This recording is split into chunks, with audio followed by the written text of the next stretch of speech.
दुनिया में अगर हम नाक की एलर्जी का अगर रेशो देखें तो 20% के करीब लोगों को ये होती है। ठीक है। पाकिस्तान में यही रेशो चले गई है 40%, और उसको हम रिलेट करते हैं with the air quality index. ठीक है। तो उसकी वजह से, एयर पोल्यूशन की वजह से हमारे यहाँ एलर्जीज ज़्यादा हो रही हैं। ठीक है। तो इनसे बचने के लिए जैसा कि बताया, जब मौसम चेंज होता है तो अपने आप नाक को, जिस तरह के हमें बताया गया दिन में 5 दफ़ा आपने वज़ू करना है, उसका बेसिक लॉजिक पीछे यही है कि जो अलर्गन अंदर गए हम उनको साफ़ करते हैं। सफाई करनी बिल्कुल। जो लोग नाक की सफाई नहीं करते पानी से, उनमें ये ज़्यादा प्रॉब्लम होती है। जितना नाक ड्राई होगा, ठीक है, नाक का जो क्लीयरेंस मैकेनिज्म है वो काम नहीं करेगा। ठीक है। ड्राई नाक होगा तो काम नहीं करेगा, डस्ट होगी नाक में तो वो काम नहीं करेगा, ठंडी हवा होगी तो वो सीलिया होते हैं, वाइपर्स लगे होते हैं, वो काम नहीं करते, तो फिर उससे पोल्यूशन और एलर्जी ज़्यादा होनी शुरू हो जाती है। तो लिहाजा उसके लिए ये है कि नाक को सिर्फ और सिर्फ पानी से साफ़ करना चाहिए। ठीक हो गया। उसमें कोई उंगली, क्योंकि आपकी उंगली पे भी जरासीम है,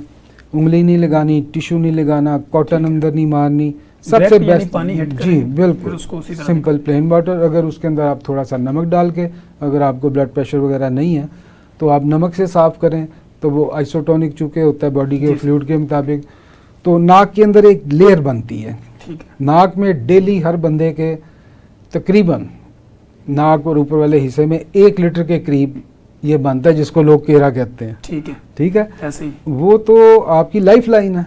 ठीक है। अगर वो ना हो तो आप स्वालो नहीं कर सकते, आप बोल नहीं सकते, और लोग उसको बीमारी बना लेते हैं केरा, फिर उसको थूकते जाते हैं कि ये गंदी चीज़ है। वो गंदी चीज़ नहीं है, वो आप इसी तरह समझ लें कि वो बॉडी का मोबाइल है। अगर गाड़ी के मोबाइल में से लीकेज आप करते जाएंगे तो अल्टीमेटली इंजन सीज हो जाता है। इसी तरह जब वो बनता है, लोग उसको केरा बना लेते हैं, उसको फेंकते जाते हैं, तो उनके पूरे इलेक्ट्रोलाइट जो उस फ्लूइड में होते हैं वो बाहर फेंक देते हैं, जिससे उनकी टांगों में दर्द, कमजोरी, वीकनेस शुरू हो जाती है, और वो बीमार से बीमार होते जाते, कहते हैं जी केरा हो गया।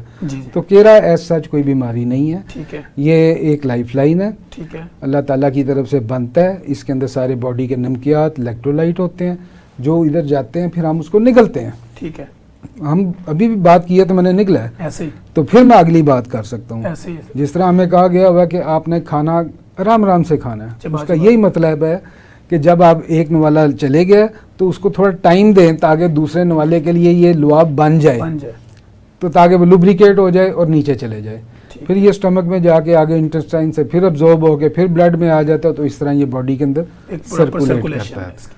दूसरा, घर के अंदर आपने अपनी डस्टिंग प्रॉपर करनी है, अपनी बेडिंग को गर्म पानी से हफ्ते में 1 दिन धोना है, फिल्टर्स, एसी के फिल्टर साफ़ करने हैं, तो उससे आपकी एलर्जीज कम हो जाएगी। आजकल जो ज़्यादा प्रॉब्लम एक और घरों में आ रही है, वो आ रही है पेट्स। हाँ जी, वो लोगों ने बहुत रखे हुए जी। पेट्स की वजह से लोगों में बहुत एलर्जी में फंस जाते हैं, और वो उनको जब कहा जाता है कि ये पेट छोड़ दें, कहते हैं नहीं, इसके बगैर हम नहीं रह सकते, हम एलर्जी के साथ रहते हैं। तो चले, बस ऐसा चल रहा है। तो मकसद ये है कि ये चीज़ों को आपको अवॉइड करना है, एलर्जी का, और ये नाक की छींके, नाक से पानी, केरा ज़्यादा हो जाना जिसको कहते हैं। इन सब की वजूहात ये एलर्गन्स हैं, ठीक है, पोल्यूशंस हैं।